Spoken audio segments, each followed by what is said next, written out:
all board members for review and reflection. As you might expect, the communications reflect a variety of opinions. I will add that each point shared and each question raised is valid. I will also add that we may not be able to answer each question or address each concern today, but our work will continue to find solutions, answer your questions, and address your concerns. So thank you all for your input. Over the last number of months, the district has worked tirelessly to develop plans to resume school in the fall. We have utilized work groups involving community partners and local health officials to gather input and collaborate in planning for this next school year. There is indeed much to consider. The information we will hear shortly is a summary of all of this work. This is a very challenging time. We know more now than we did 4 months ago, and I believe we will continue to learn more as this pandemic evolves. With that, I ask for your patience, your understanding, and your flexibility as we approach this next school year. And then, if we could have approval of today's agenda. So moved that we approve the agenda for today. Second. Any discussion or clarification on that? Okay, don't see any hands raised, so roll call please, Clara. Kay Eggert. Aye. Gary Yankee. Aye. Leah Olson. Aye. Deb Truman. Aye. Chris Sauter. Aye. Barry O'Connor. Aye. Jim Bowman. Aye. Okay, so I'd like to now turn this over to Dr. Judy Baseman. Hello, everybody, and I would like to echo Kay's comments and really want to share that all of your input, letters, emails, phone calls, have been thoroughly reviewed, and we so appreciate your willingness to share your thoughts with us.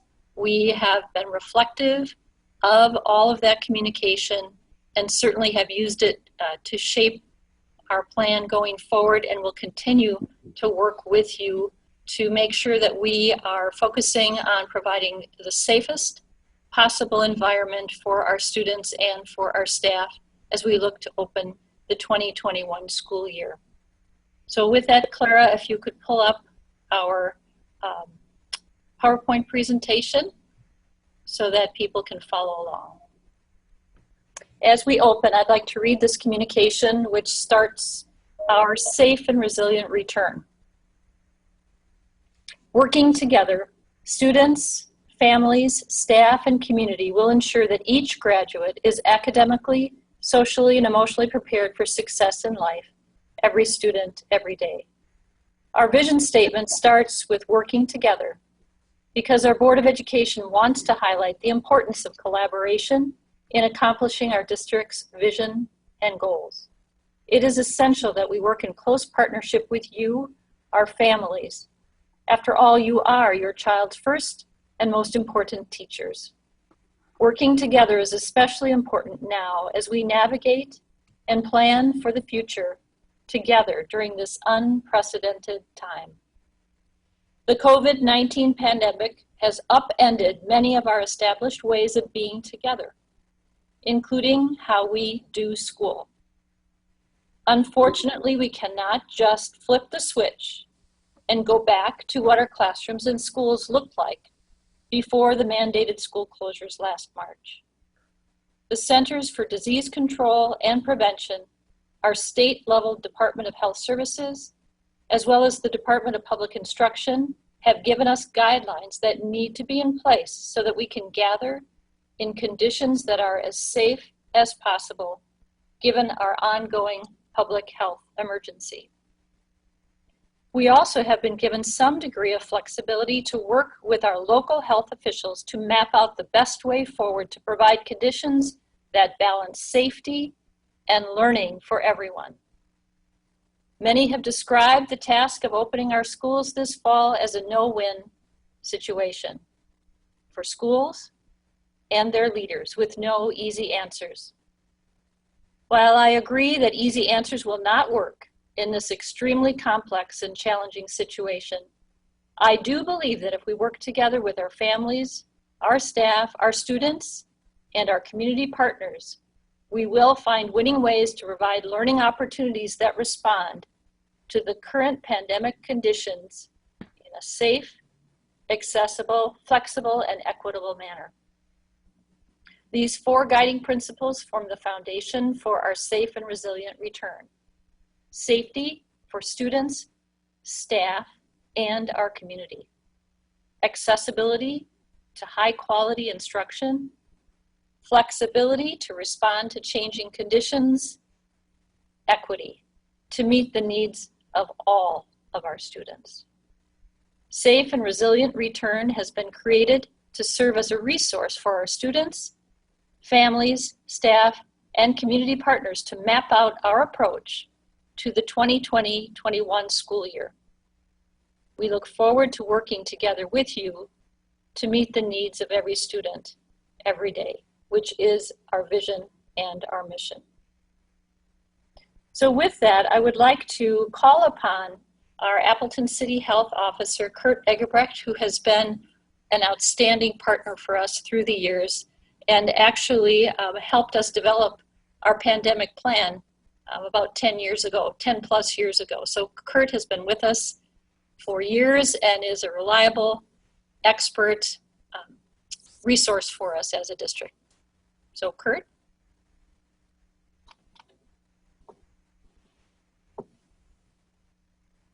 You're muted, Kurt. Thanks for that. So I was starting to say, I just thank you for the time to spend with you here today. And I too cherish the partnership we've had over the last couple of decades. You know, we've gone through pertussis outbreaks, SARS, active TB, meningitis, H1N1 to name a few. And that's something that I really cherish is our relationship over the years and the interaction we've had with the administration. And really want to applaud the administration, Dr. Baseman and her team of the plan that you're going to hear today. I think is an awful lot of thought has been put into it from many, many different perspectives. So very impressed with the time and effort put into that. So Claire, I'm not sure if you're going to be able to pull up my slides, but I prepared just a few slides that I'm hoping would be helpful to share how COVID impacts children differently than adults. And with the hopes that this will bring some information that'll be helpful as you see how Appleton Area School District's plan has unfolded and developed. I'll also share some local data where we are today and where we think we're heading in the future. So at the end of this, if you have additional questions, I'm happy to address those, but it's really in that spirit of collaboration that we are entering this. So I'm gonna ask Claire if those slides could go right back up. Just give me 1 second. Okay. And while we're paused, I'll just remind everyone that we have about 15 minutes for Kurt's presentation and about 15 minutes for questions from the board for Kurt. Then he will remain on the call for the remainder of our meeting. But at that point in time, we do want to go into our presentation. And there are question slides in there to give us a cue. So if you could wait till the end of your section, and then we'll have a chance for questions. Then we'll move on to the next section. Questions again, just because we want to make sure that you have all of the information that you need as we go through our process this evening.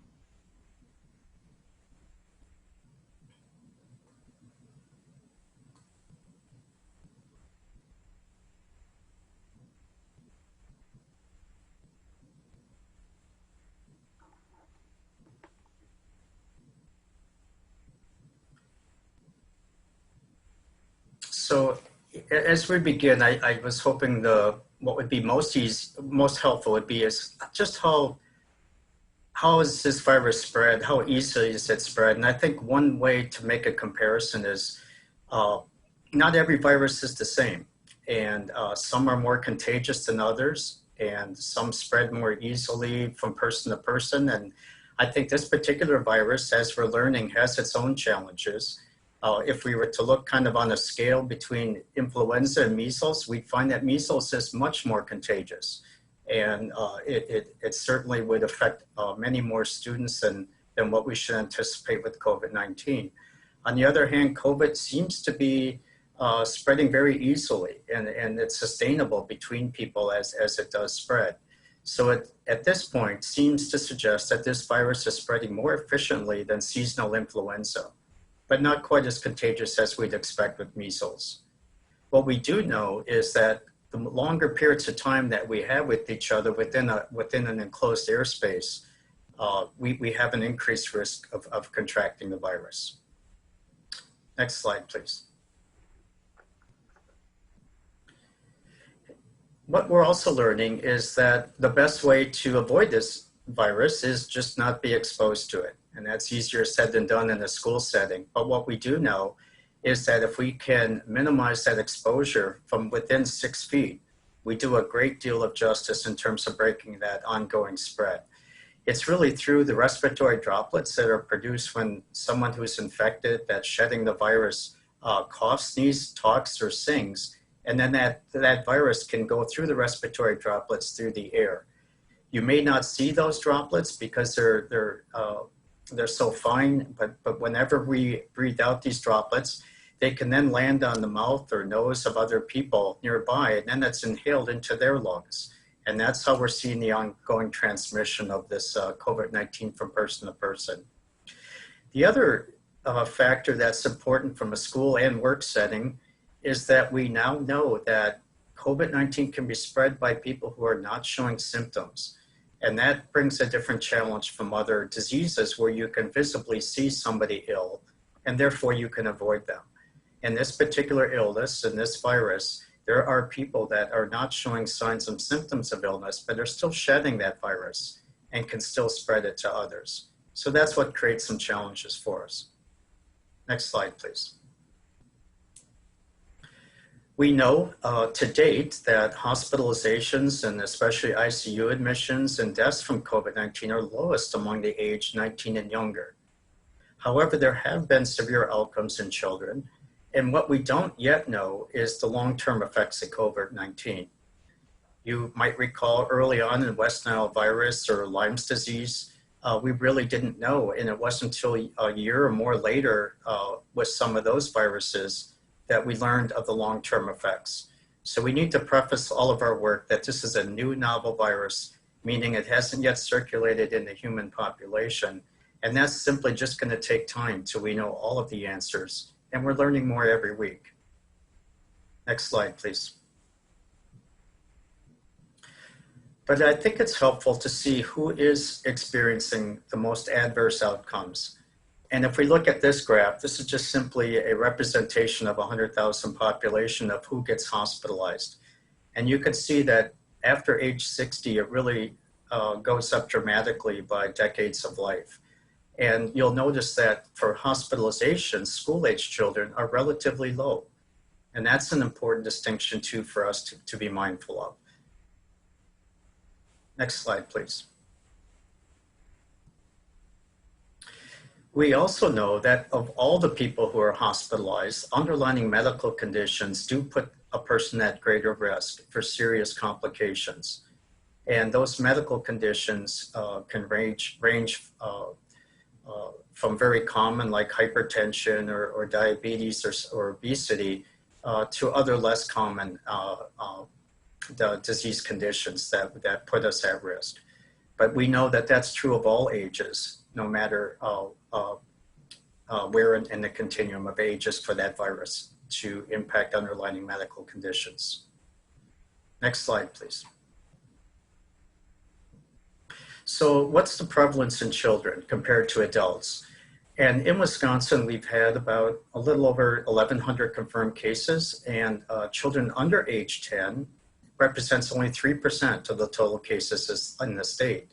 And whereas about 8% of the total cases in the 10 to 19 age group. So there seems to be a difference between the under age 10 and the over age 10, where that total seems to look much more like the 20 to 29-year-old age group. So age does seem to play a factor in the susceptibility of the disease as well. Next slide, please. So the role children can play in the transmission of COVID is important. We know there's fewer cases, but what we don't yet know is once they are infected, they're more likely to be asymptomatic, meaning that they don't show a lot of signs and symptoms, and yet they still can be shedding the virus and they still can be transmitting the virus. And just today, we're seeing new studies from Florida where we're seeing an increase in transmission within that age group. So again, as I've said, we're learning as we're going, and we're learning from other states and other countries that have experienced this. But it's important to know that individuals infected with COVID-19 who are asymptomatic or in a pre-symptomatic state still contribute to those transmission rates, even though they themselves are not feeling ill or showing signs of illness. Next slide, please.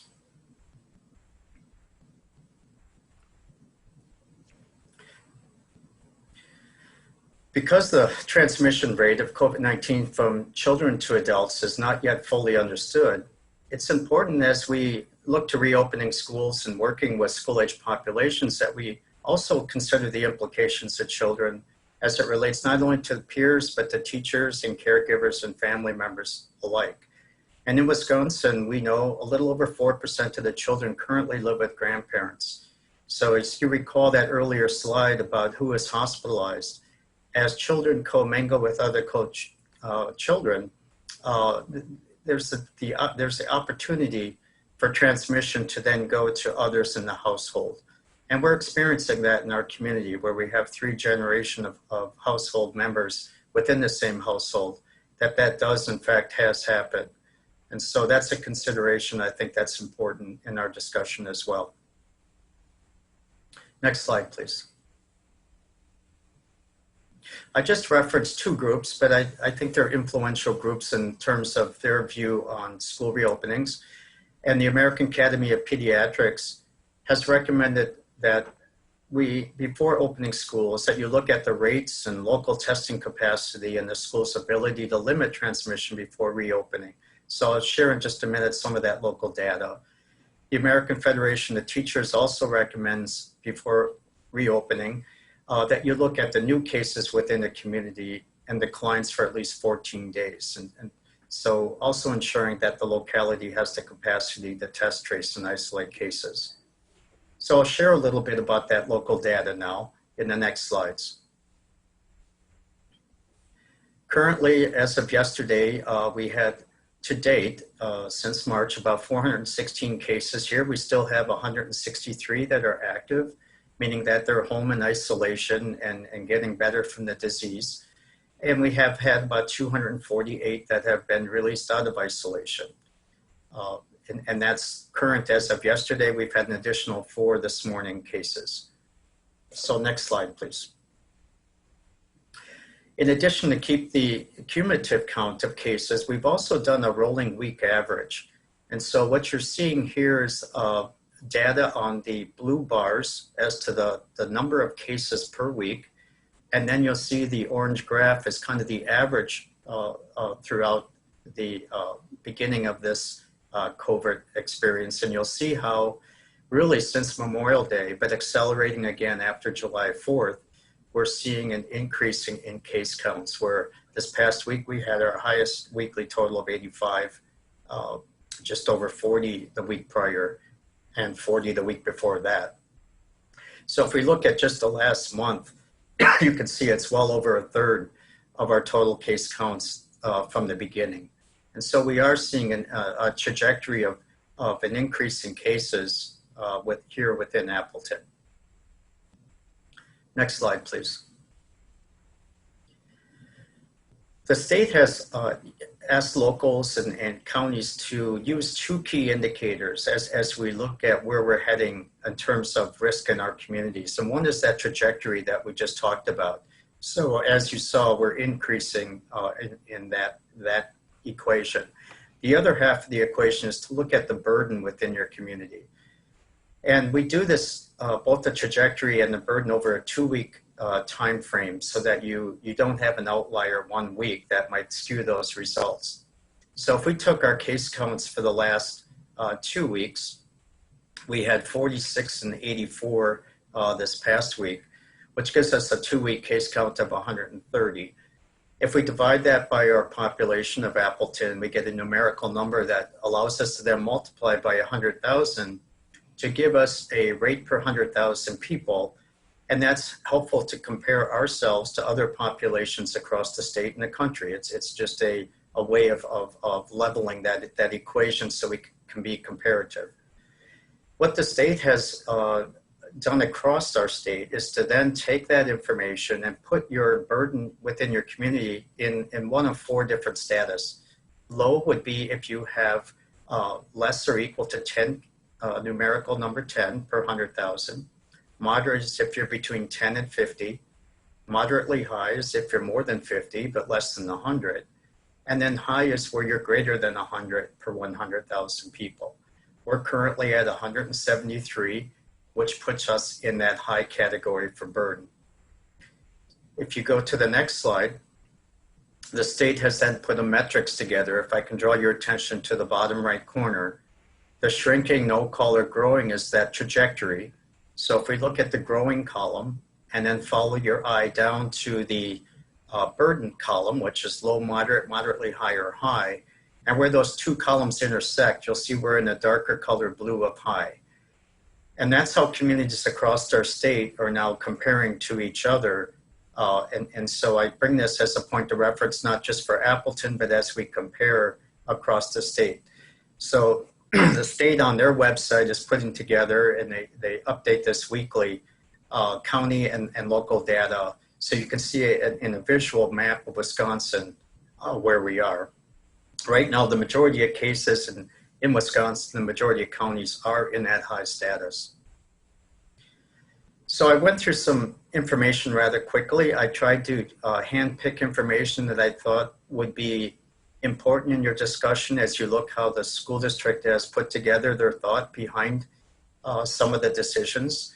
Again, I think it's very sound in their approach that they're going through, and we stay in constant conversation about our changing status here in Appleton. I'm happy to take any questions now and then later as Dr. Baseman described as well. Kurt, I have a question. Yes. With the rates that are under age 10, kids under age 10, is there any evidence or any reason, is there anything that clarifies whether that is because they have some type of resistance, or they're just not exposed as much, or they're just not symptomatic? I think good question. I think it's their susceptibility seems to be less, and the reasons for that might be varied. I don't think it's from lack of exposure, however, because I think the exposure rates in school-age populations should be fairly across the board, since we really insulated that age group within our community thanks to the efforts the schools did last year, and then the efforts throughout the summer where we looked at our youth sports and some other activities. So time will tell on that, but if you look at across the country, that's a consistent pattern where we're seeing under 10 seems to be less susceptible than over 10. Kurt, I have a question. Could you address the testing capacity in the community and how that might, anything we should consider? I'll answer it, I think, in 2 ways. One is where we're currently at and where we might be in the future, because both I think are important in your decisions. But currently we have a capacity to test any COVID positive suspected case, and our healthcare systems have done a very good job. I think we've also been able to demonstrate capacity to test contacts of known cases pretty well. In fact, I would say 95% of the time. I think we don't yet have the capacity to test asymptomatic people or people that aren't showing symptoms. And why I say I wanted to give it to you in 2 different answers is that's today's capacity. But what we've seen in the last week or two is similar to the beginning of the outbreak, where some of the resources seem to be being diverted to higher need areas within the country. And I think it is something we ought to be mindful of, that as that continues, will there be inequities of testing across the country? And that's something I can't predict with certainty, but I think it's something we ought to be mindful of. I think our priority, however, we've been working with our healthcare systems, public health and healthcare. Our priorities are still being met in terms of testing people who are symptomatic. And that's still the number one priority. Thank you. Jim Bowman. Kurt, you had a slide with a guideline from the American Federation of Teachers, I think, something like that. Would you remind me what was on that slide? Yeah, I think both. It was compatible with the Academy of Pediatrics, where there were some suggestions about really looking at your community data when making decisions, because not all places in the United States are going to be equal in their outbreaks at any given time. And I think the premise behind that is that there may not be a one size fits all. And that's why local data and situations that are local in terms of disease rates, testing ability, contact investigation capabilities are all things that are important to really contain an outbreak of any sort, not just COVID-19, but truly any disease that would emerge. Gary, your hand is up. Yes, Kurt, Gary Yankee. I have a question about the burden measurement. It looked like there was 4 main categories: low, moderate, moderately high, and high. This question will probably come up maybe later in the presentation, so maybe it's appropriate now, but it looks like we're looking for maybe a trigger in terms of when to decide to move from in-person to virtual if necessary, or vice versa. And there's a lot of intangibles, we know that, but is that a measurement you think that we can stake a claim or put a stake in the ground? If it's low, do this. If it's moderate, do that, or factor it in with some other things? It seems like a really good measurement. I'm just wondering how to perhaps apply. Yeah, no, a great question. And I think it should be one of the pillars of decision making. But I do think we know from other diseases that we've all been challenged by that other considerations need to be taken into account. And I'll give you just a few examples that there have been times when we've been challenged in the city and in the district with pertussis. And we may have an outbreak of 8th graders in a particular school that we're not seeing across the district, or it might be within one classroom within the school building. And so I think sometimes a scenario-based or a situational-based decision is really going to be most helpful. And that's where I think our experience has really paid off, because I'm looking at Mr. O'Connor. When he was at North High School, we had situations, and I think you step back and you look at some key elements. How many students are impacted by it? Does it impact the faculty's willingness to come during that outbreak? There's a lot of variables that will go into a decision like that I think will be scenario-based more than, and in addition to just number of cases and a rate count. Yeah, absolutely. I think another good example would be business at large. There may be a company that has a case or 2 cases, right?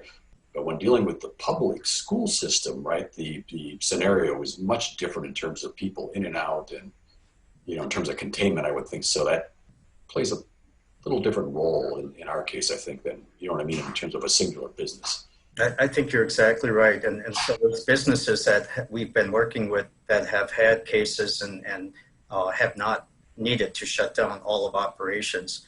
And then there's examples like the meat processing plants in Green Bay where they actually did need to do that just because of the numbers that they were wrestling with. So it is situational based, and I think you bring up a really good example. Yeah.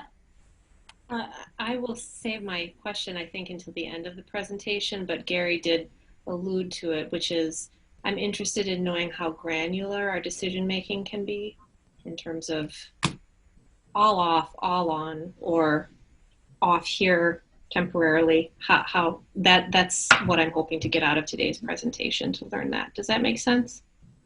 It does, and I think Dr. Baseman will be going through some of those scenarios later with her presentation. Kurt, there's a lot of stuff online, of course, and one of the Georgia Tech has come up with a predictor for, I don't know if you're familiar with it, based on county by county, based on their current history of cases and so on. They predict how many active cases there might be in a random grouping of 10, 25, 30, 40 people. Do any of those have is there anyone that is a quality metric that? Yeah, I want to make sure I fully understand your question, but I think modeling is very helpful, and it's very good to have some scenario-based discussions around modeling, but I think it is just that they're predictors, but you still need to have real-time decisions, I think, based on what you're experiencing. And so that would be my only caution with using a specific number or a specific rate in making decisions, because that can, it can be augmented with real information within that school building. Other questions from the board for Kurt? Okay, as I said, Kurt's been very gracious and willing to stay on the call for the rest of the presentation, so please know that any questions throughout can be directed to him as well. So with that, Clara, I think we'll pull up the presentation.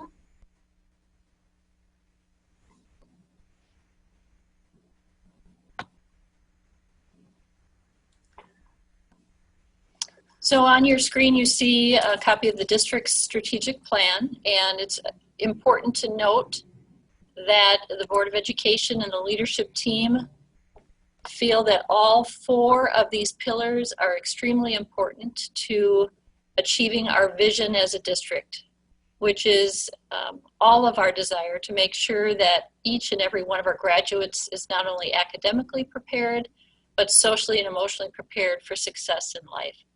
And so in order to do that, we look at the first pillar to the left, which is really about that inclusive and engaging culture to support teaching and learning. And our team really put that first because we feel it's foundational to make sure that we can provide a safe, healthy, and welcoming school environment for all. And I would say that probably with this current pandemic, this pillar has been very much of a major focus of our thinking and our planning, because we know there are factors that really are out of our control in terms of providing that as safe as possible environment, and knowing that we do want to be welcoming for all, but we have to do so in a way that uses the practices that we know are put into place to keep our students and also our staff safe and healthy. But we have to have that foundational environment to then also provide student success. And so student success can look differently depending on individual students and what their interests and passions are, but certainly we know that we want to prepare them to be ready for college, career, and their community. That is the ultimate goal that we have. And in order to do that, we also need to provide that safe, engaging environment for all of our students. And how do we do that? We do that by working alongside our families, our community partners, because we believe that it takes all of our community working together to accelerate and have that collective impact on student success. And the fourth pillar that guides our work together is to use the resources and the operational excellence that we have to achieve maximum efficiency and excellence. And it takes, again, being good stewards of the resources that our community has so generously provided for us to ensure the success of all of our students. So balancing these four pillars is difficult, especially with the current challenges that we're facing. But we know that that first pillar is absolutely foundational to anything we do and has really become that sort of hyper focus as we make our decisions moving forward.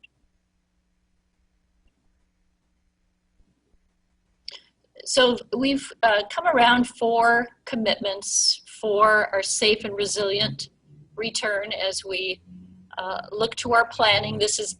These 4 areas have really undergirded everything that you will be hearing about today. First of all, safety for the students, also for our staff, our very valuable staff, and ultimately for our community, because what we do as the 6th largest district in the state of Wisconsin impacts our entire community. So when you add over 16,000 students to almost 2,000 employees, what we do, that equals about a quarter of the city of Appleton population. So what we do impacts not only our kids, not only our families, not only our staff, but our entire community, just because of the size of the numbers of people that are engaged in our organization. So how we accomplish that safety in the best possible way impacts not just our organization, but our entire community. Accessibility, we want to make sure that all of our kids have access to high quality instruction, no matter what model they're engaged with. We know we have to be flexible to respond to the changing conditions, and this has been constant in terms of fluctuation of the pandemic in our community. It's constantly changing. And finally, and probably one of the most important pieces that we have come together around, is the importance of equity. We have to pay attention to each and every student and what that family unit needs to stay healthy and well. Some of our families absolutely depend on meals from our schools. Sometimes the home situation has been challenging in terms of challenges for the students, not having adequate supervision. We know that families depend on us for so many things, and we take that so much to heart as we work through our planning.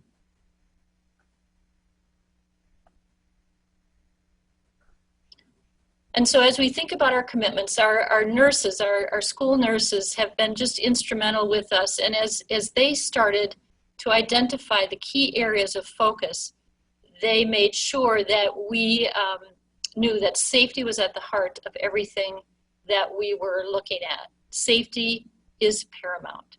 And so we've been constantly consulting with Kurt, our city health officer, according to that pandemic plan that I talked about at the earlier part of the presentation. This pandemic plan helps us know how those decisions are made as we move through this unprecedented time. We also have used recommendations from other local health officials, from the CDC, the DHS, the state of Wisconsin, and then the DPI. So all of these groups have been providing us with guidance that has been so valuable. We know that to achieve safety, we are focused on minimizing the risk of the viral transmission. And on the other hand, we also need to realize that even though maybe something is absolutely recommended, it may not be feasible for us in the school setting. So I think we've done a really good job of taking the recommendations that we know, minimize the risk, and then adapting them to our school environments. We've also, this plan, you will see, has the impact of reducing the total number of students in the building each day. And the reason that we have done that through our hybrid model is because we need to meet those safe distancing guidelines and requirements. But we can't do that without reducing the number of students in the building at one time. And finally, continually monitoring the unpredictable nature of the virus and its impact on our community. Our commitment to accessibility. So again, it's our job to make sure that our kids have access to the resources they need, no matter what instructional model we're in, whether it's fully virtual, fully in person, hybrid model. Our kids need access to the resources that they need. We are working very hard to make sure that no matter what model we're in, kids are engaged 5 days a week. That's part of our first pillar as well, engaging students in their learning 5 days a week, no matter what model we are working from.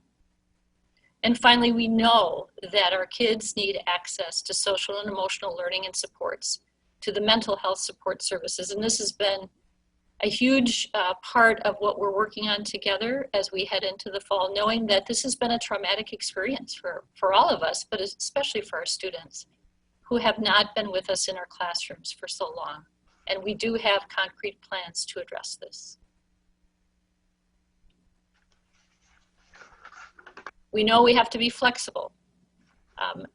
As we continue to learn and grow as educators, we're building our capacity so that we are comfortable with a fully virtual, with a hybrid, with fully in person. Moving between the models is extremely important because we also want to make sure that our kids have a continuity of learning so that it's a smooth transition.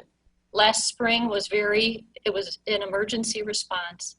We did our best, but we know that we will do better in the future.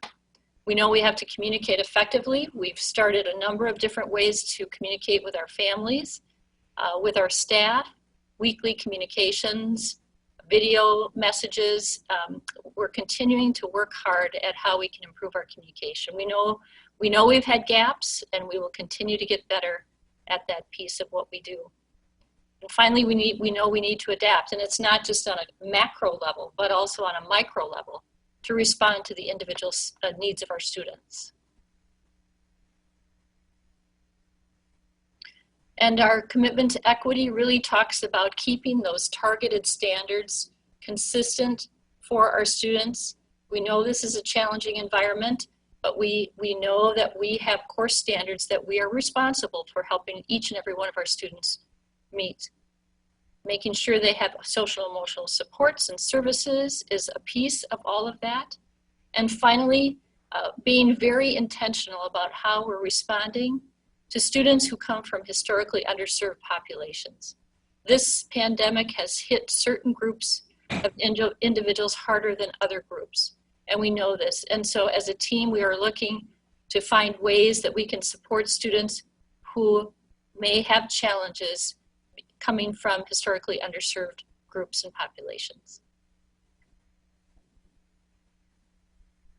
So as Judy has shared, the safety of students and staff is paramount. And as we engaged in this work, that was very much a focus in implementing recommendations that were feasible. So this just gives a list of what some of those are. So requiring face coverings or masks for students and staff, we know that that mitigates the transmission of the virus. Physical distancing and barriers, Judy spoke to that as well, needing to provide that physical distancing within our buildings, again, to mitigate transmission of the virus. Hand washing sanitizer stations, so we've done some facilities adjustments to be able to provide that. Reiterating and re-educating good hand cough hygiene as outlined in CDC guidelines. Reducing the number of people, students and staff, interacting during the day as much as possible, which you'll see throughout the plan. And then Mark Hansel has been instrumental in additional cleaning and disinfecting, so changing our protocols given the virus in our school buildings. Also, a newly created position of a dedicated school nurse to focus on COVID supports, knowing that that will be a needed area for the upcoming school year. Daily health screening for staff, which will be online or in an app format. And then also daily health checks at home for students. Both the health checks with the goal of having those checks occur before staff and students are on site.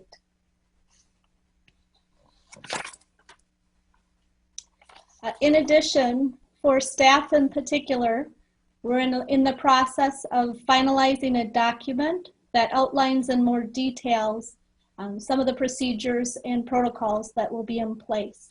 That will be at an upcoming PSC or Personnel Services Committee meeting in August and accessible to staff as soon as possible. So this document will outline in detail the daily health screening for staff and what the expectations are, and also what the options for our high-risk staff are, how we're going to work to protect our staff as well as our students. classroom procedures, and our internal operations that outline when we do have a case, what does that look like? Processes and response for those positive cases, what those protocol would be. We're working very close with Kurt on those as well. And then just like our students, we know that there's social emotional supports that we need to make available to our staff as they work through this like everybody else.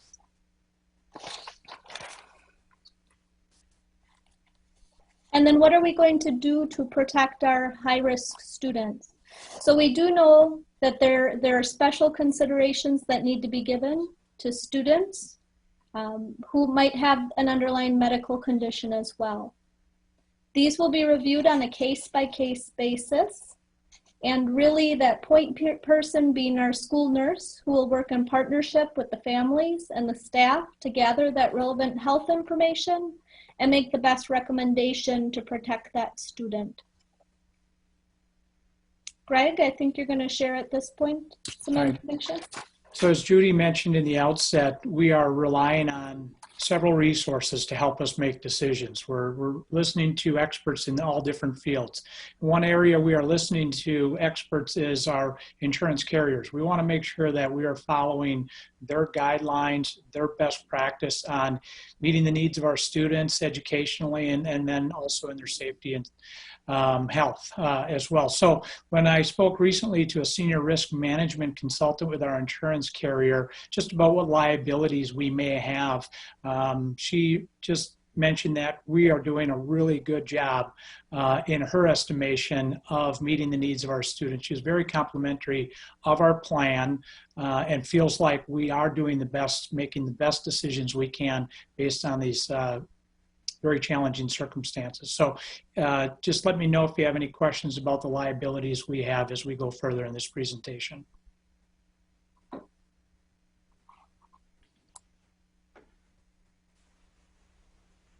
So at this point in time, are there any questions for the board regarding the information you've heard so far, knowing that we still have the learning models to work through and other details?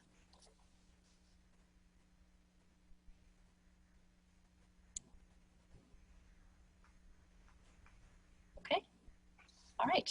I think we will keep moving forward then. Judy, I've got one. Yes, sorry. Jim Bowman. We talked about masks. I'm sure that the staff has talked about putting masks on children. And I see various kind of discussions on that. So I'm interested in what are the issues in terms of asking kids in 2nd, 3rd, 4th grade to wear masks all day? Could I call on Holly to talk a little bit about that? Sure. Thanks, Jim, for the question. So a lot of conversation was around face coverings and masks. We also know that we have some individualized decisions based on students that may or may not be able to wear a mask, whether that's based on sensory, whether that's based on health. We also know there are different types of masks for different types of students. We have some students that are lip readers or that just, again, may not be able to wear a mask. So when you think of some of the pros and cons, we've certainly weighed them back and forth. You know, pro being trying to reduce that transmission, trying to keep our students and staff safe, trying to keep our students in school as much as possible. Challenges that come about include how to, exactly you said, Jim, how to keep, you know, masks on our students, how to teach them and use social stories to be able to make sure they understand the use of the mask and why. That's a critical one. So we do have a social story that we've already created. But I think there's just the logistical pieces like anything where we have to teach before we can have those expectations. We do that through our PBIS model around behavior. It'd be the same thing about how to wear a mask, when would be appropriate, and just teaching those expectations. Kurt, do you have anything to add? Kurt, correct?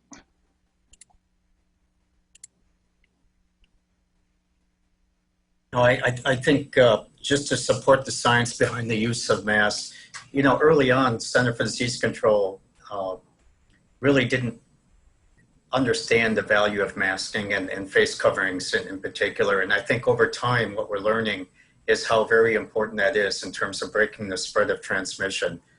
And so anything we can do to support that, both in the schools and within our community, I think is going to pay dividends in terms of disease spread and transmission. So I applaud the effort of doing it. And I think as described, and with parents' support and modeling themselves, I think it's something our community can do. Jim Bowman again. We're seeing great variation in communities on how effectively they implement the protocols, masks being one of them, but distancing, for example. Some people just seem really excellent with it, and some don't care, frankly. And so I'm guessing we might see variation within our student body as well, and perhaps within our parent population. I'm guessing that that's been considered, and maybe we're going to need some sort of a mechanism to oversee to the extent to which it's working, to provide feedback to people on what's working and what's not working, so we can act on any problems before they get out of control. So I'll just comment that we have a very in-depth plan in terms of training for not only for our staff, but also for our students. So you're familiar with our PBIS model, Positive Behavior Intervention and Support model. It's based on expectations. And we always start the year out by teaching expectations, no matter what area of the school you might be in. These are the guidelines and these are the expectations. And so we fully anticipate the need to take time with our students to teach. And we also have a great partnership with Be Safe Wisconsin, which is an organization that's helping us actually put together some videos to help make it just, apparent why this is so important for us and to help us make it be, part of our culture. So community partnerships will also help us reinforce the importance. We know masking makes a difference. We know physical distancing makes a difference in cutting back the viral transmission. So anything we can do to work together as a community with our families, with our kids, to make sure that that's consistently known. It's a teaching process, it's an awareness piece, and I have no doubt that if we work together, we're going to be able to make this a consistent practice throughout the district. Can I make a comment? Absolutely. I am just so glad to hear that we are going to have a consistent expectation across the district. This was really quite a large area of concern for me in terms of, students are very aware of their own appearance, what other students are doing. Then they go home and say, well, so-and-so was wearing a mask and so-and-so wasn't. And I was really afraid that this was going to turn into it's frankly an ugly situation, pitting students against each other or families against each other. And I think it's much better that we are all just on the same page. And I will also say as a business owner, everyone has to wear masks coming into my business. And it was a little bit awkward in the beginning. And I did have some people who complained. And I had one woman, a new person today, said, can I just take this off now? And I said, well, no, I'm sorry, you can't, because we're doing this to keep everyone safe. And I think when it's put in those terms that it's for everyone, it becomes an easier decision. So I appreciate you doing this. I have two questions for Kurt or whomever. How do you see the community transmission changing in the near future or future? With the requirement by many of our major retailers to wear masks and so on, do you see that as changing the numbers that you reviewed before? And then second question is, in a high school or middle school, it would be very hard to maintain distance in normal operation. It actually would be nearly impossible. But some folks think that just letting it run might run its course, and that would be an approach. What's the downside of that for the community caseload that's you talked about before? Yeah, so in terms of caseload, yes, we are hoping that'll make a significant impact. It's just a week ago Monday that the city made it a policy here within our city buildings, and you're right, many companies have voluntarily come on board, and I see just a cultural change within Appleton in the last week and a half, 2 weeks. I go to the farmers market Saturday morning, and a noticeable difference from week to week. And I think as Ms. Olson just described it, I think it's becoming a cultural norm that takes a little bit. It's awkward at first, but when we realize the impact it has on our ability to open and maintain schools, our ability to maintain and operate our private sector, I think people begin to think I'm part of the solution, and I think it's something that will take time, but I think it's something the science proves makes a huge difference. I recognize that not all settings, it's going to be easy to maintain 6 feet, but I think the latter half of this presentation, the efforts that have been made to try to do that will be helpful as well. So it's not a one bullet fits everything, but it's a combination of tools that we have that will lead to the best results we can hope for. I do think that as we showed that trajectory of increases in cases, as we see more mask wearing, this is something that takes a couple incubation periods to sort out, just as it took 2 incubation periods for us to see the uptick after July 4th. So if we all do our part and begin to actually wear masks consistently and do that social distancing, I have every expectation we can bring that curve back down. Chris? Yes, I'm just wondering, will the masks be provided by the school district, or are individuals expected to bring them from home, or how exactly will that work? We are providing the masks. In fact, I don't know, Paula, if you want to share anything about the procedures related to that? Sure. We have received, the Department of Public Instruction has provided some masks for school districts, and we did make sure we did receive those. So we do have masks for our students, enough masks to be able to wash them between uses so that there's more than one per student. We've also have masks for our staff that we have been able to secure so that they too will be provided a mask. And we also have other face coverings based on position, based on need of staff or students that will help increase their attention to instruction and ability to instruct, meaning we have some speech language therapists that may need a face shield in order to do therapy. And so we've thought of different masks for different scenarios, but we do have masks for students and staff that we will also take care of in terms of laundering and handing back out each day. Okay, thank you. And then just one other question. With the mask wearing, if it becomes a habitual issue with a particular student or groups of students in terms of failing to use the masks, is there going to be a procedure, is there a procedure in place to try to remediate that?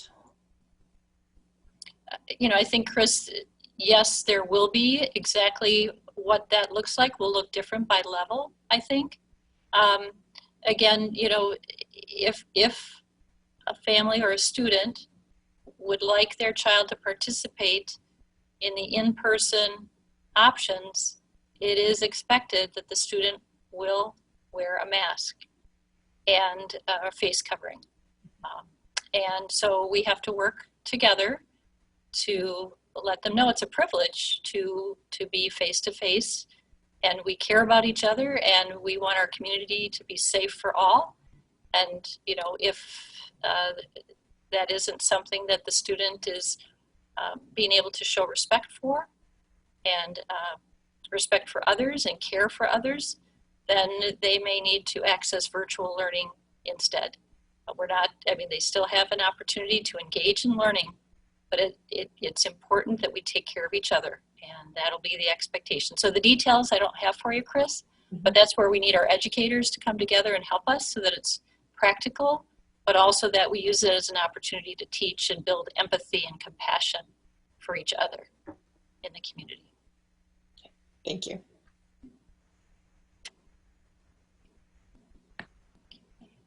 All right. Judy, I had a quick question. I don't know if you see my hand raised or not. I'm sorry.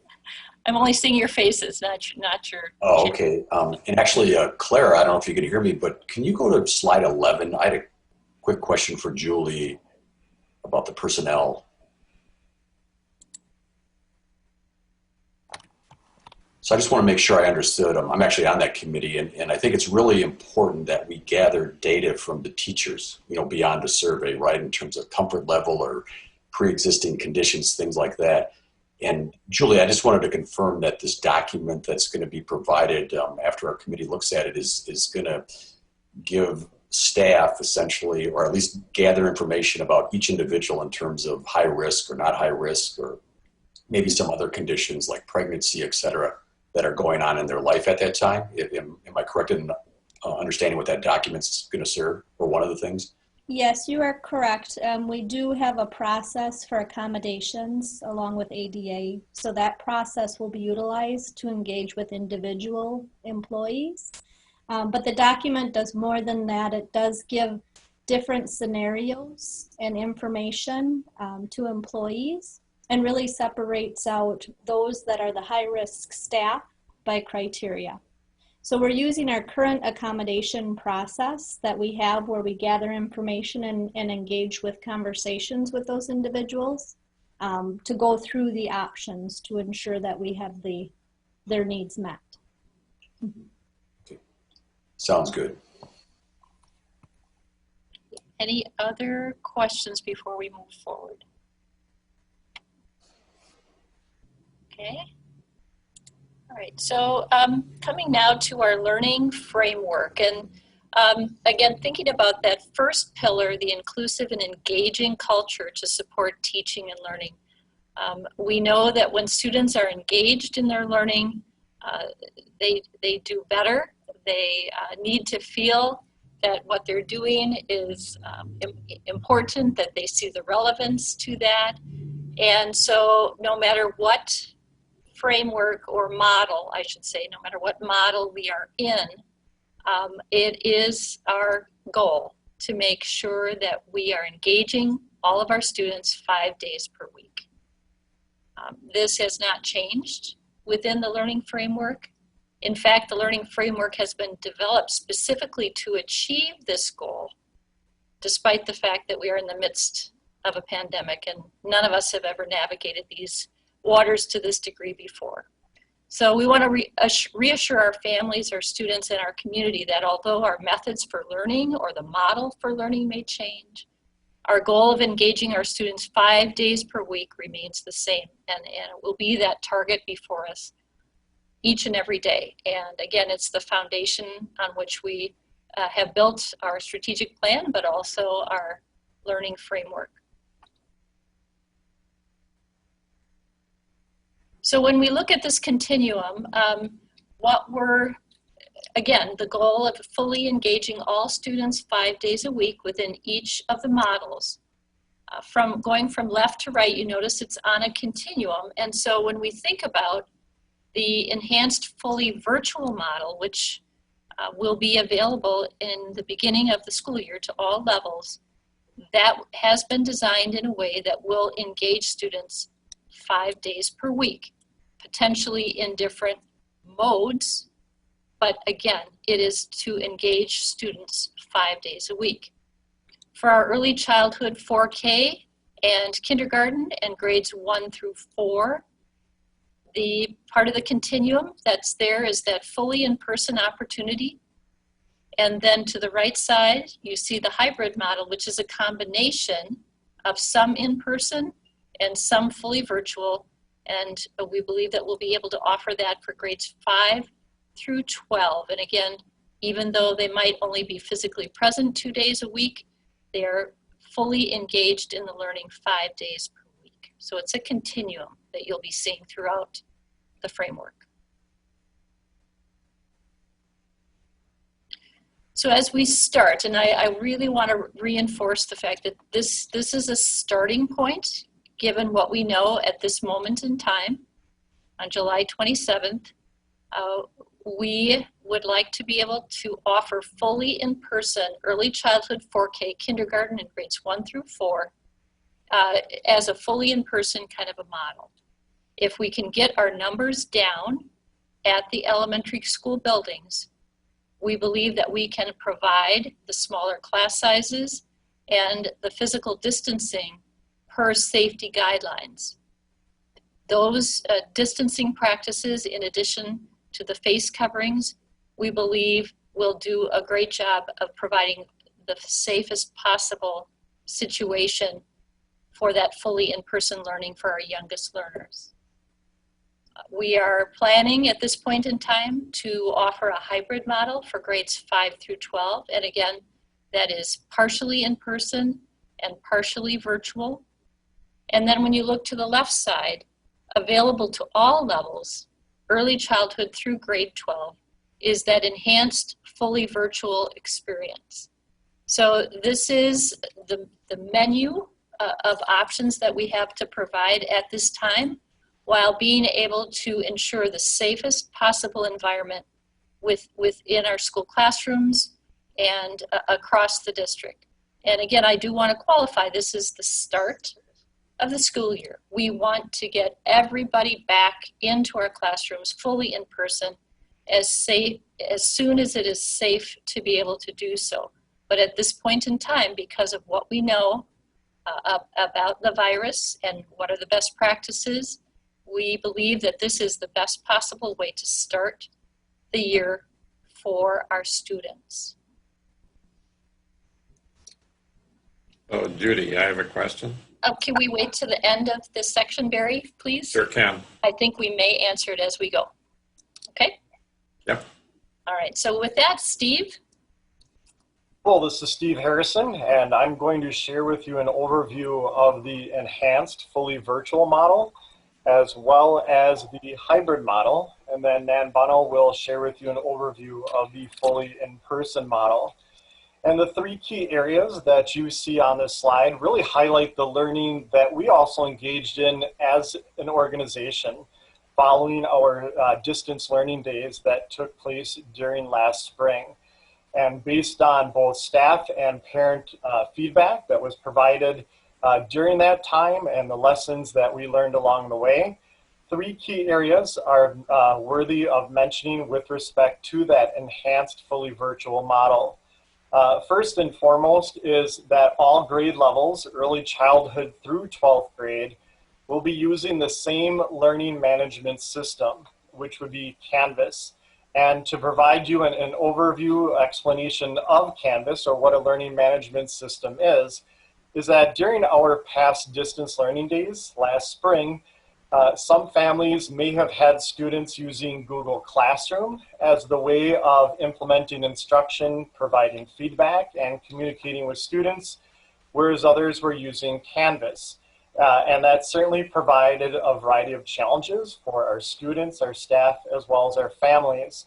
And so knowing we had previously been using Canvas in our middle level and high school level courses that were already engaged in their standards-based coursework, this has now been expanded to all courses, early childhood through 12th grade, for the start of the upcoming school year, to ensure we have one cohesive and coherent system for both implementing instruction as well as for providing feedback and communication with our students. Also, as Judy mentioned previously, with our goal of having all students in person 5 days a week, we also need to be responsive to the ever-changing environment around us. And so whether a student is to begin with a virtual model or a student were to be in a different model and situations and circumstances outside of our control put us into a fully virtual model, we want to make sure that we can ebb and flow within and throughout this framework.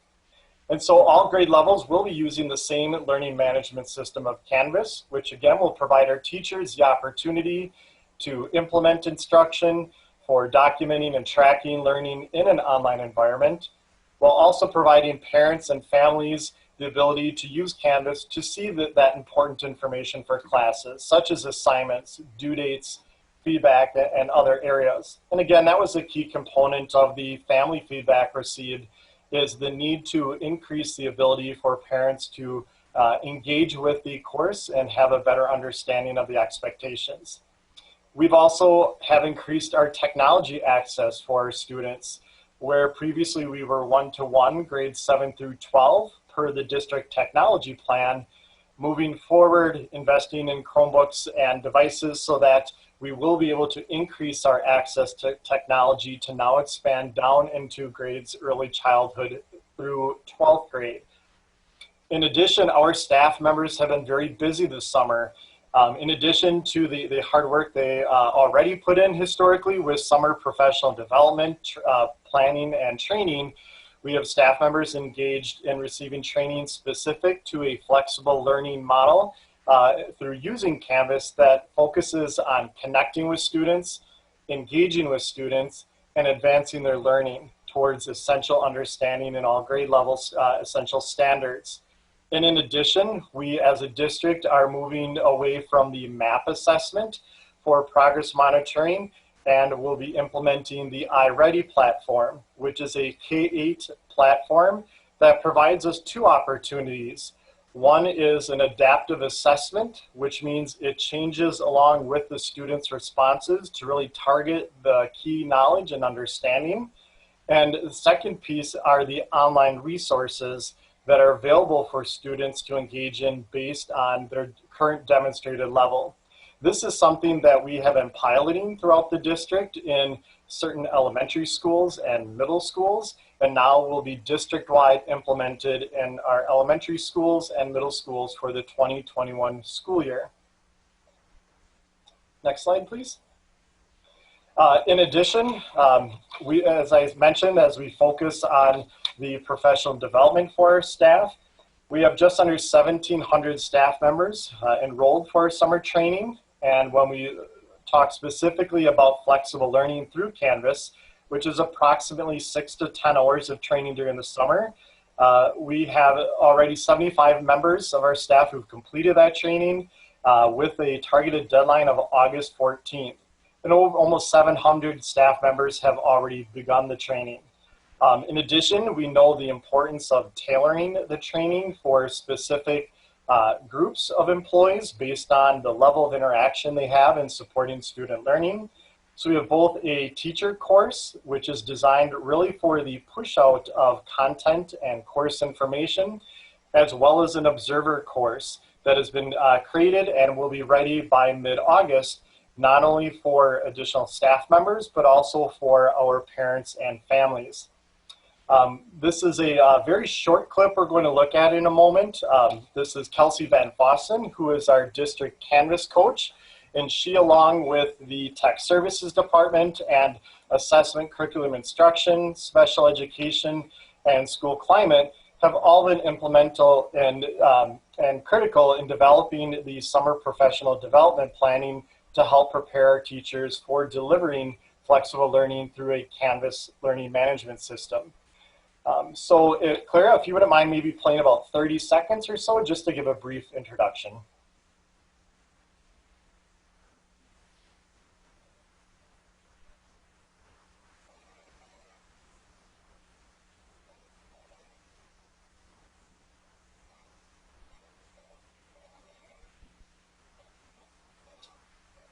Are you able to pause and increase the volume, Clara?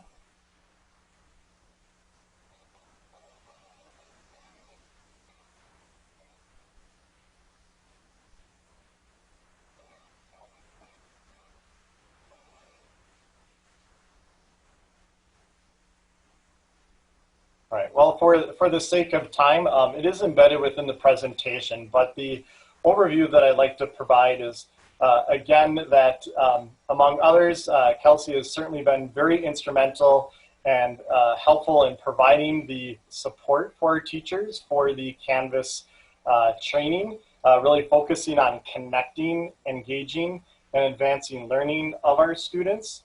Overall, the learning management system again provides us with consistency in having one universal platform, as well as a change from this past spring, the opportunity of increased opportunities with fewer limitations or restrictions for implementation of instruction through the use of technology. And if you could switch to the next slide, please. So one of the key things to highlight is that when we talk about the enhanced fully virtual model within this framework versus other fully virtual opportunities we have within the district, we do have two charter schools that have already been for a number of years offering fully virtual instruction. Both are charter schools, with Appleton East School providing instruction for those who are in grades 9 through 12, and Wisconsin Connections Academy, which is in partnership with Connections Academy overall for providing instruction for students in grades 4K through 12. A key difference is that each charter school, whether it's Appleton East School or Wisconsin Connections Academy, has its own charter-specific curriculum, whereas what we are referring to within our overall framework would be a fully virtual learning model that is the Appleton Area School District curriculum. And that would be for grades early childhood through 12th grade, for those who indicate that they either desire to have a all virtual learning experience for the 2021 school year, or for those whose health conditions or underlying medical conditions make it necessary. Next slide, please. And so again, some key components to be aware of when we're discussing the enhanced fully virtual model within this overall framework is that it is to fully engage students either within a small group, one-on-one, or for essential services identified for those students. That whether we're referring to virtual, in-person, or hybrid, again, the key is to make sure we are fully engaging our students.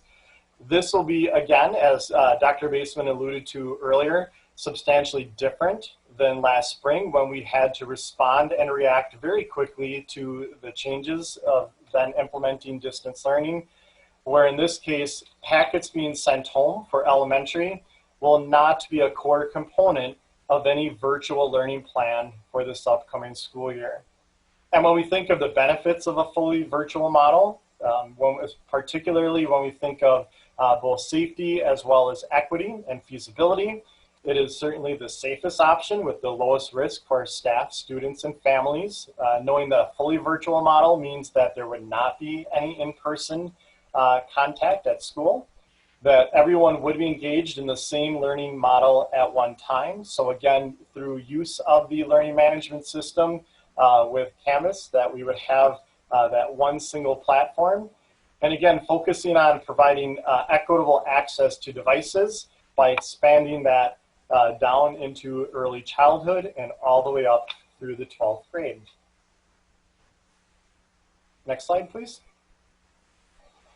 And so the other piece that I'm sharing with you today with respect to the three different areas of the Appleton Area School District framework is the hybrid model. And as you can see illustrated through this slide is that the hybrid model is based on having two different cohorts of students by household that would create a Monday, Tuesday in-person or Thursday, Friday in-person model, with the opposite cohort then being fully online during the day that the other cohort is in school. Also, you'll notice in the center under Wednesday that that all students would be completely virtual. And this would provide the district with the opportunity for deep cleaning between cohorts, as well as the deep cleaning that would take place during the weekends before the next cohort returns on a Monday. Again, the overarching process of this plan is to provide opportunities for all Appleton Area School District learners to be in person at least part of the time and as safe as a manner as possible, knowing how important it truly is for our students' social and emotional needs. We certainly understand the importance of providing in-person instruction for our younger learners 5 days a week to assist families with their childcare needs, which again, as a reminder, this model would be grades 5 through 12 as proposed. To accomplish in-person instruction 5 days a week for younger learners, we do intend to have them in smaller groups of approximately 20 or less in order to provide the appropriate social distancing.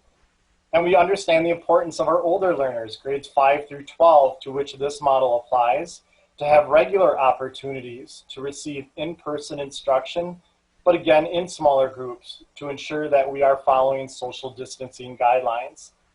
To accomplish this, we are recommending a blended schedule, such as what you are seeing within this slide, that would include students in grades 5 through 12 receiving in-person instruction, again, 2 days a week, and virtual instruction during the other days.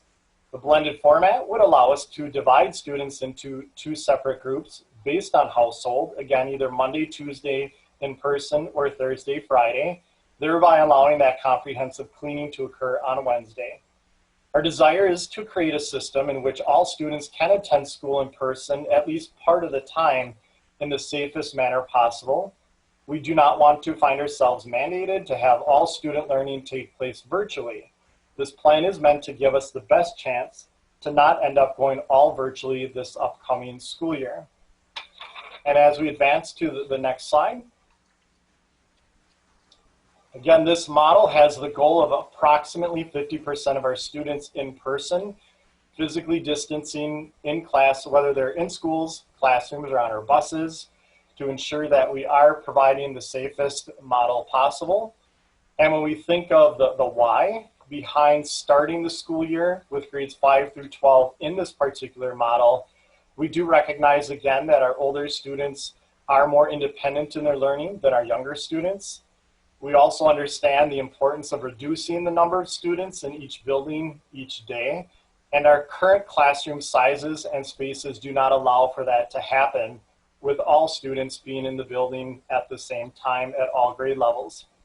And again, virtual learning on Wednesdays does provide the opportunity for adequate cleaning and disinfecting to take place in between cohorts being in the building for their scheduled in-person days. And as you see noted on the bottom, we do commit to providing fully in-person learning for all students, early childhood through 12th grade, as soon as we can and as safely as we can, and that we will provide a fully virtual model to accommodate any family or student who identifies to be in need of it. And so with that, before we conclude this section, I'll turn things over to Nan Bunau, who will walk us through an overview of the fully in-person model. Thank you, Steve. The third and final model of our learning framework is the fully in-person model. Our goal is to have all AASD students in this model attending school in person 5 days a week as soon as it is safe to do so for both our students and staff. We have made the fully in-person model a priority for our youngest learners in the district for multiple reasons. First, our youngest students experience the greatest challenges with navigating technology and virtual learning. So due to this, in-person learning at school is a priority in meeting their academic, social, and emotional needs. Second, childcare for our youngest learners is a significant challenge for many of our families. And finally, when looking at safe reentry based on how instruction occurs at the elementary level, it is structured most easily to offer that home-based instruction in the grade level classroom for all subject areas that the student participates in. Although we approached implementing the fully in-person model for the entire elementary level, due to the overcrowding we are experiencing in our elementary buildings, we don't have enough classroom spaces to accommodate the lower class size needed for safe reentry for all grade levels. Thus, we are recommending that we implement the fully in-person model for students in grade EC through 4 and have grade 5 and 6 students receive instruction through the hybrid model as is the middle and high school students. We are currently discussing with our community partners the option of offering safe, supervised opportunities for our 5th and 6th grade students for those families who are interested in such care during the school day during their 3 virtual instruction days per week. So please note that since EC4 students will be in person daily, I know Steve talked about the cleaning on Wednesdays and over the weekends for the hybrid model, but because EC4 students will be in person daily, any classrooms and school spaces in which those students are located will be disinfected on a daily basis. So just to explain a little bit, we've heard from our families in terms of just asking, you know, like, what if I start in the hybrid model with my 6th grader and I decide I'm not comfortable and I want to go to the fully virtual model? What's the timing for that? How does that happen? And so if you think about over on the right side, we've got the fully in-person EC through grade 4, the hybrid model 5 through 12. On the bottom, in the red, transition to our enhanced virtual, which is open to all grades, EC 12, has flexible timing pending space. So knowing that all of these choices that our families are making for their children require adequate staffing and trained staff to do so. But moving from those right-hand models to the left is actually a bit more flexible than the opposite way. So let's say that a sophomore wants to try the fully virtual model, and they're into it for a couple of weeks, and you know, they're really needing that contact with the teacher and the support, the face-to-face support. So that transition is a little bit more difficult again because of the spaces available. So we're going to be staffing according to what families tell us initially that how they would like to start the school year. So going from left to right is a little bit trickier because of that face-to-face having the actual space, because we want to make sure to keep that physical distancing in place and the overall numbers. But again, pending space, we want to make this as accommodating as possible for our families, but also knowing that we have to staff appropriately and keep the numbers manageable so that we are able to follow the safety guidelines that we know make such a difference in our classrooms, in our school buildings.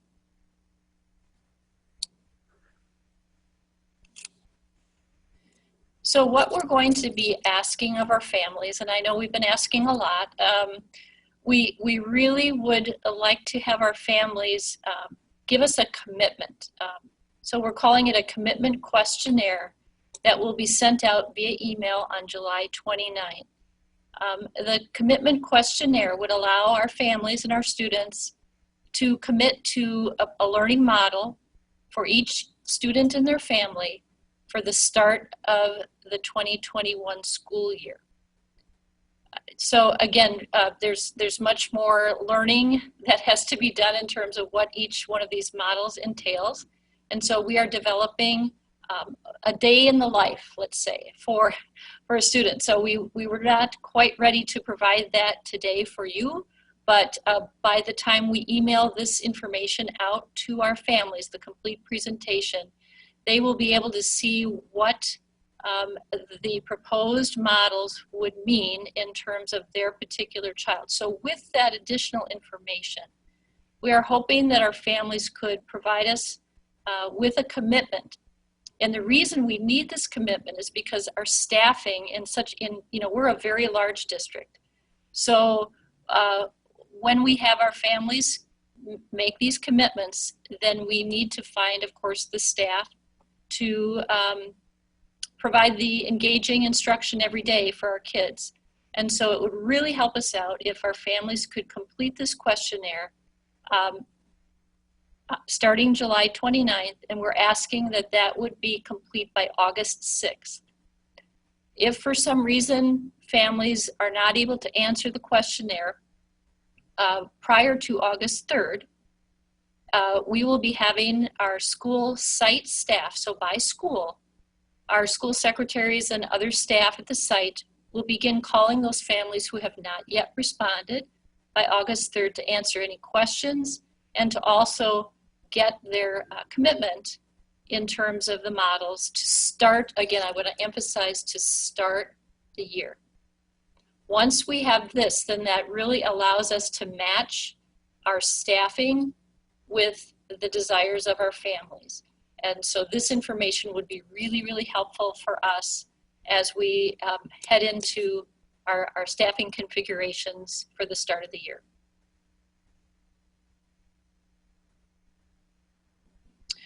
And so just kind of putting this into context, so Starting on the left, our timeline going forward. So Julie and our HR department are continuously monitoring our staff. How many available staff do we have heading into this new year? We also are taking a look at our substitutes. How many of our substitutes are willing to return and work with us? We also are gathering information on accommodations. Some of our staff members have personal risk areas that need accommodations. Some of our staff members have family members who fall into a high risk category.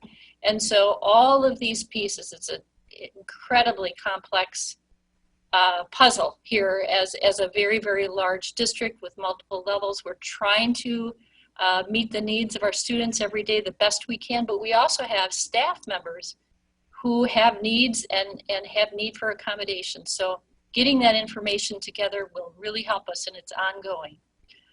Along with that, we're working with our health partners and Kurt to monitor our data and the conditions of the pandemic. We also know that during this time frame, we're confirming with our families their commitment through that commitment questionnaire that I mentioned. And hopefully by August 6th, we are able to have that information pulled together. Ongoing, also, as we mentioned earlier, training for our staff on the precautions and procedures that we will have in place for the start of the year. Then our goal is by August 12th, the middle column, we hope to have all of the data that's from column 1 to pull together to review with Kurt, with our excellent school nurse department. We have other medical professionals in our community who have been assisting us. Pull those people together. Take a look. Where are we at with our staffing? What have our families told us in terms of those commitments? And then in context, what are the broader conditions of the pandemic in our region? So by August 12th, our hope is then to make a determination of the viability. Do we have the staffing we need to offer the models that we hope to offer? Do we have what we need to start the school year? Are the conditions of the pandemic such that we may need to pivot and make a different decision? So again, by August 12th, pulling all of those experts together to help us as we continue to move through our framework, and then communicating appropriately with the stakeholder groups.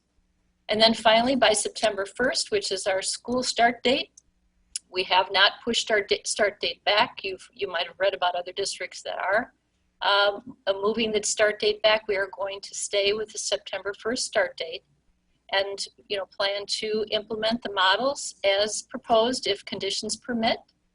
And then that ongoing training, as we mentioned, not only for our staff, but for our kids, for our families, and also hopefully for our community. So our community can help us reinforce those safe practices that we know mitigate the spread of the virus and help us stay on track to open our schools. We can work together to make a difference if we all follow the things that we know mitigate the spread of the virus. And then just on the bottom right corner, you see we'll build in not only the ongoing pieces, but those checkpoints. We're thinking of them as checkpoints when we consider, okay, are we able at the end of October, if we all work together and the spread of the virus is down and things are manageable, if we can move to fully in person, that is always our goal, to be fully in person EC12. Or we may be able to move to, different levels can be more fully in person. Or we hope not, but it might be necessary to move again to an all virtual. So at those checkpoints, end of October, January, March, we'll build those checkpoints in and transition and communicate as needed.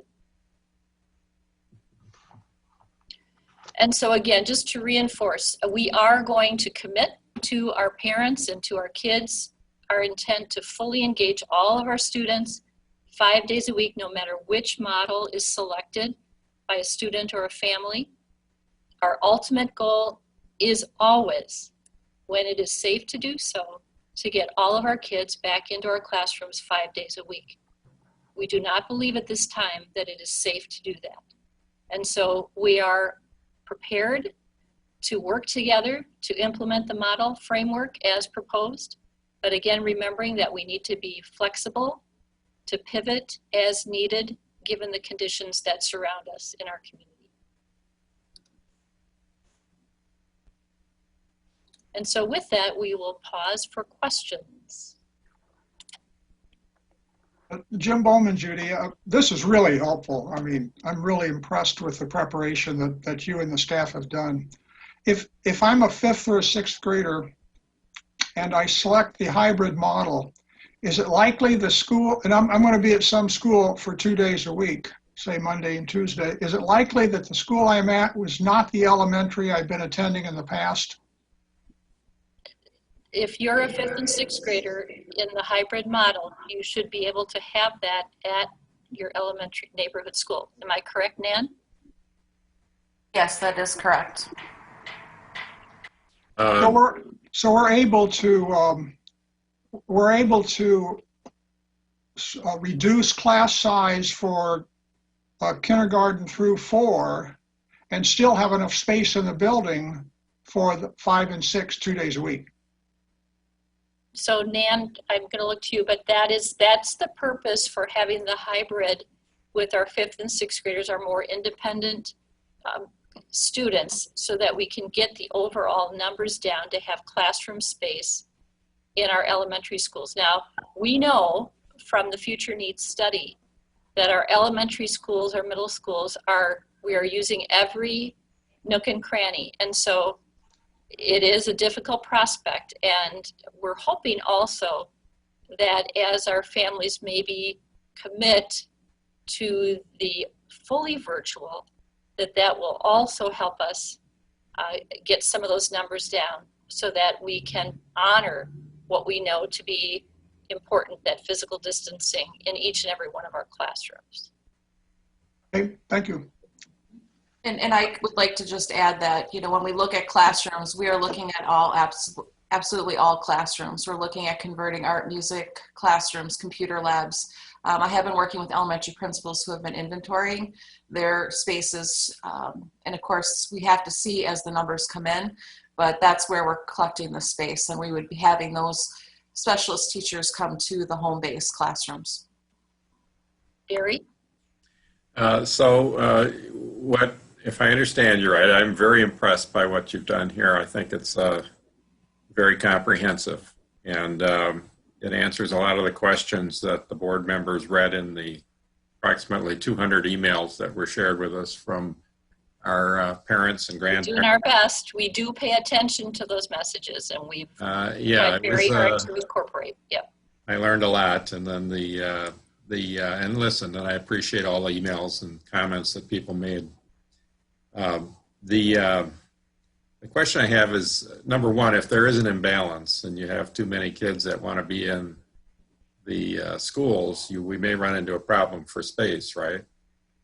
But you're saying that you think you can handle that. And I know there were a good number of parents who really insisted and really wanted to do the fully virtual because of their concerns about their health and their children's health. So hopefully that works out. And hopefully the balancing of staff who need accommodations will work out with the ratios of who's doing what. Julie is nodding her head. Did you want to comment, Julie, at all? Or? Yeah, I think the model that you're seeing is the best way to meet student needs, given some of the considerations. But it also allows us the opportunity for some positions for a high-risk staff who might not be able to be on site. Yeah, that's fantastic. I think that's a big plus, that we don't lose staff, quality staff, because they don't want to take the risk. So if there's if there's an outbreak in a school and a bunch of kids or staff or whomever test positive, is there a chance that class or that group would revert to fully virtual for the time being? Will that be an easy shift back curriculum-wise? Are the teachers prepared to do that shift? So yeah, it's potential that would occur. We of course would work with Kurt to take a look at each and every situation individually, but that is the intent of the framework, is to prepare our staff to feel comfortable transitioning quickly. Each of our kids will have a one-to-one Chromebook. They would have had orientation on how to use Canvas, and so that is the goal. But Steve, did you have additional comments?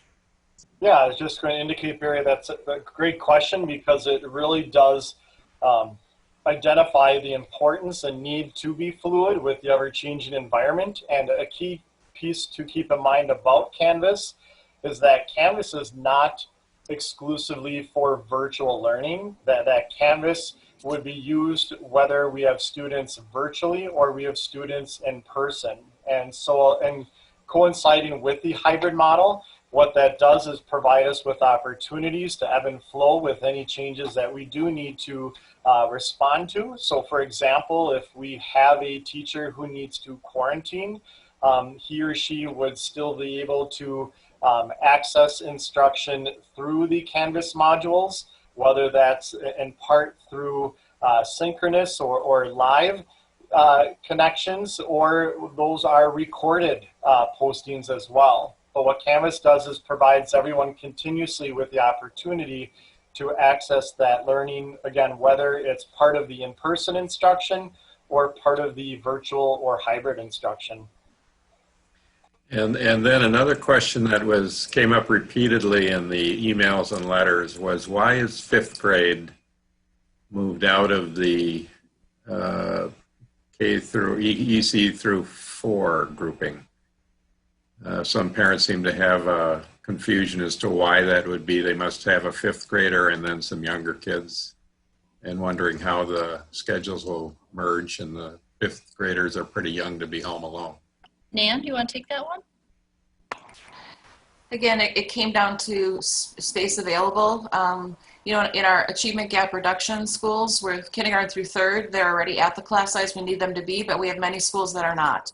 So to get the class size down to 20 or less in our kindergarten through 4th grade classes, we need to have more classrooms.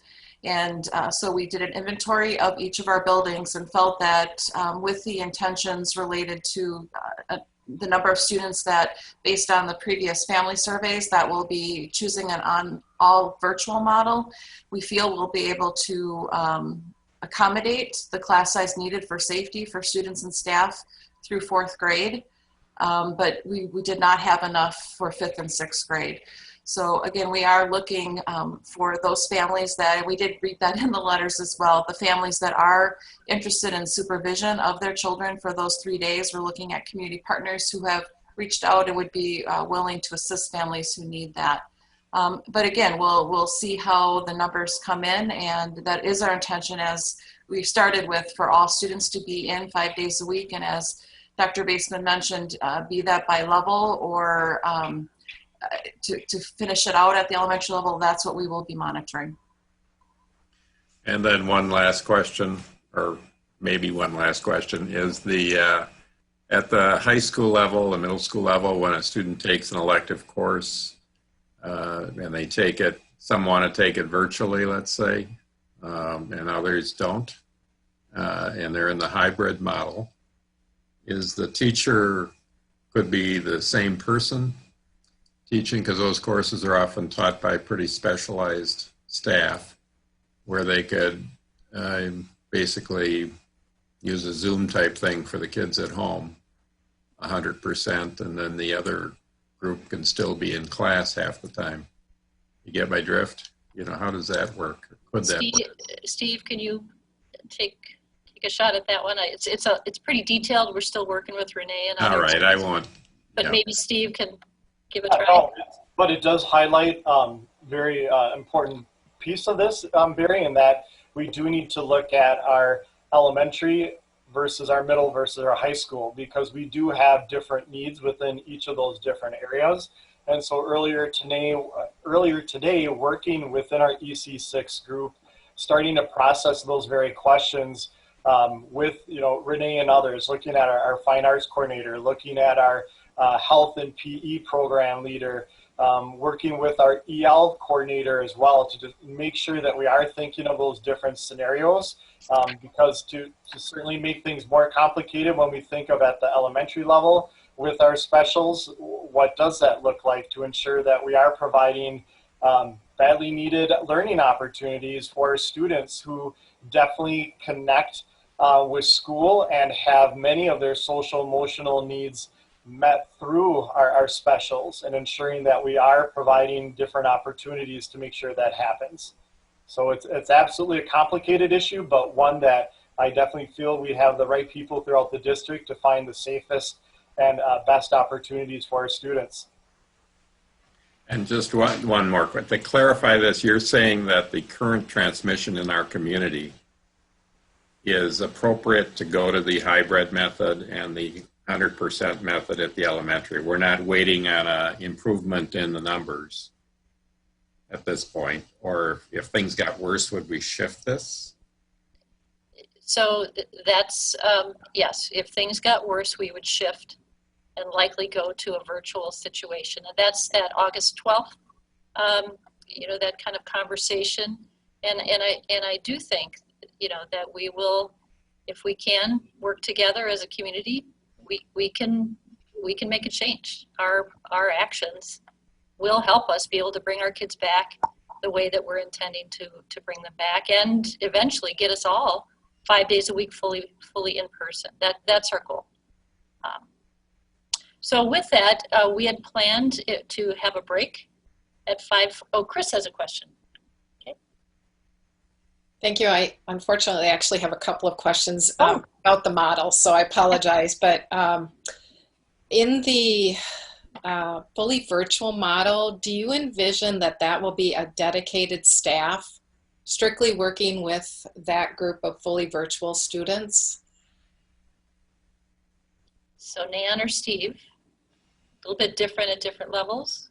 Yeah, so again, based on a couple things, Chris, looking at, yes, so one of our key differences in what we're referring to as that fully virtual model versus one of our other charter schools is that we would be looking at the opportunity of having a district teacher implementing district curriculum for our students, and looking, you know, working in tandem with our HR department to see what are the needs as far as our staff members who need to be working remotely, and pairing that up with the needs of our families and students who indicated that they would desire or need to be learning virtually.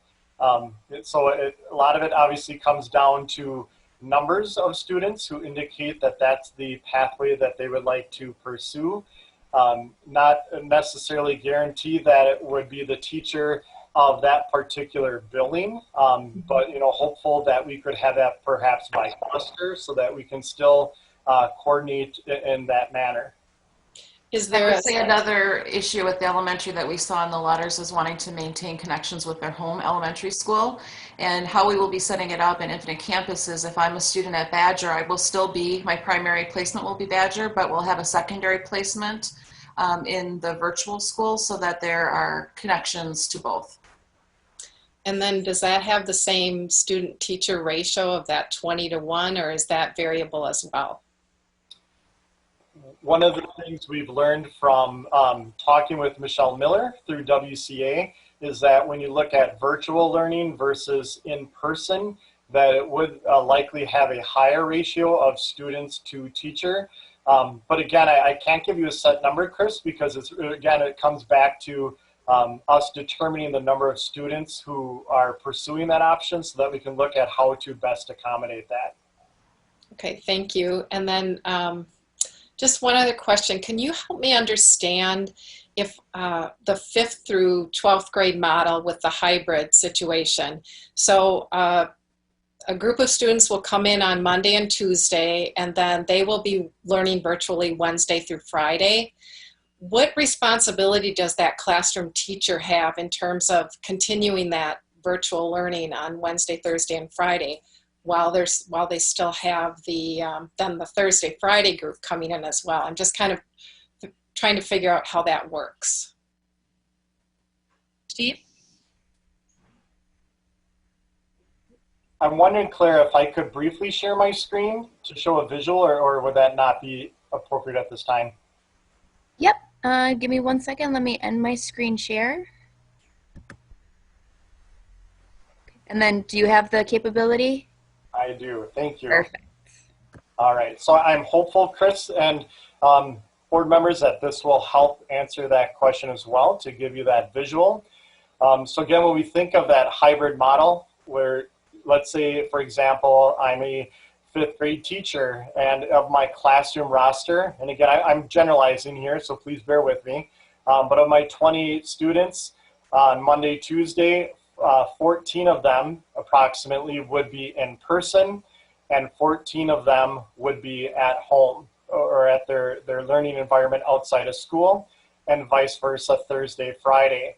And so to answer your question, Chris, is that there's a couple different ways that this can be pursued, and that's part of our elementary planning teams that have been coming together to really start developing, now that we have this framework that we're sharing with you today, of how we can best support our teachers in the implementation process. And so when you think of the learning that needs to take place within that classroom, the one potential opportunity is for the essential learning targets of those 2 days being the same, but the access to that learning would look a little bit different. For example, the teacher wouldn't be the sage on the stage, so to speak, in class, as might be misled through this illustration, but that teacher would have small groups of students who are conferring with one another within their reading and writing, who are engaging in number talks with each other for their math. And those that at our home are accessing those opportunities through the Canvas modules, where there could be, for example, a pre-recording of a mini lesson for those students, followed up with activities that take place in conjunction with those same learning targets, so that on the Wednesday, when we don't have any students in the building, again, still flushing through the details here for those Wednesdays, but potentially the opportunity for teachers to then live during part of that day connect with students to clarify learning from the first 2 days, as well as to preview learning of the upcoming days, and vice versa. Another way to go about that would be to, again, either way, we're thinking of this as a whole 5-day cycle, where a teacher is planning what those targets are for the cohort A, Monday through Friday, the same targets for cohort B, but just that sequence is going to look a little bit different based on how that instruction is designed for in-person versus the access through Canvas. So multiple ways to do that, and what we are doing as various work groups is coming together when we think of special ed, school climate, AC&I, building principals as well, to really talk about what are the best ways that we can support our teachers so that they have the resources needed to be able to, again, manage the same overall number of students, but knowing they are divided in 2 different cohorts. Does that help at all with your question? Yes, I understand that there will be a lot more detail that needs to go into that, but it helps me to get an overview of that area. I think I just had one more question. And I think you mentioned that there will be parent training available for Canvas. And is that modules that they can access then? Yes, so part of the overall professional development planning for this summer is first, understandably, making sure that our staff members who are pushing out to courses, who are implementing instruction, anything with the design of the actual instruction are getting that first wave of professional development. And then that'll be followed up with a second set of modules that we're calling the Observer set, which would be not only for our parents and families, but also for our staff members who likely support learning, but maybe not directly through the classroom instruction. And so that wouldn't be as in-depth, but providing that overview needed for understanding not just how to navigate Canvas, but also to better understand how it's supporting the overall learning of our students. Okay, thank you. You bet. Leah? Did you want to wait for comments till after the break or finish them now? Because there are 3 hands There are raised. questions, yeah. I'm sorry. Yeah. I would defer to Kay. What would you like to do, Kay? There are some more questions that still would like to be asked. Before we take a recess? I I can say mine till after the recess. That's fine. Oh, I meant I can wait if we want to take a recess, or we can talk now. Either way is fine. So either way is fine, Kay, whatever you'd like to do. I maybe misunderstood. I thought you were making comments. I didn't know you had questions, so. Yeah. Okay. We were scheduled for a break at 5:45. Why don't we take our break, come back with our questions? Okay. Perfect. And so do we want 10 minutes? Are we okay with just 10 minutes? Yeah, so stop video and mute, right? And at 6